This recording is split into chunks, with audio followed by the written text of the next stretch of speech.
जिल्हा परिषद सीईओंनी उघडकीस आणलाय कॉपीचा प्रकार। छत्रपती संभाजीनगर जिल्हा परिषदेच्या सीईओंची फुलंब्री तालुक्यामध्ये कारवाई। 10वीच्या परीक्षेमध्ये सुरू असलेला कॉपीचा प्रकार हा जिल्हा परिषद सीईओंनी उघडकीस आणलाय। आपण जितके भी पुस्तक आणि बुक्स वगैरे संकलन केलं तर आपल्याकडे इतका संकलन झालेलं आहे ते सगळे गणितचे नोट्स आहेत आणि त्यामध्ये असं दिसतोय की आपल्या जितके भी या ठिकाणी जे काम करत आहे संस्थाचे लोक आहे इन्व्हिजिलेटर्स आहे त्यांना सगळ्यांना मुद्दामून त्या ठिकाणी नोट्स वगैरे त्यांना प्रोव्हाइड केलेला आहे किंवा मुले ज्यावेळी आणले तर त्यांची फ्रिस्किंग बरोबर रीतीने नाही झाली आणि त्या ठिकाणी खूप मोठ्या प्रमाणात चिटिंगचं प्रकरण या ठिकाणी समोर दिसून आलेलं आहे।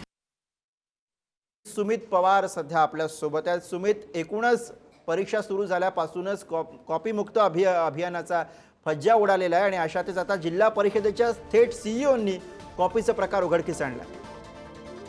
नक्कीच छत्रपती संभाजीनगरच्या फुलंब्री तालुक्यात कॉपीमुक्त अभियानाचा फज्जा उडाल्याचं आपल्याला बघायला मिळत आहे। जिल्हा परिषदेचे मुख्य कार्यकारी अधिकारी विकास मीना यांनी त्या ठिकाणी जाऊन प्रत्यक्षात पाहणी केली असता त्यांना अनेक लोक हे परीक्षा केंद्रावर कॉपी पुरवत असताना आढळून आलेलं आहे। त्यांनी जवळपास एक बॉक्स कॉपीचे त्या ठिकाणावरून जप्त केले आहे। तर फुलंब्रीच्या पिंपळगावात हा सर्व मास कॉपीचा प्रकार उघडकीस आला आहे।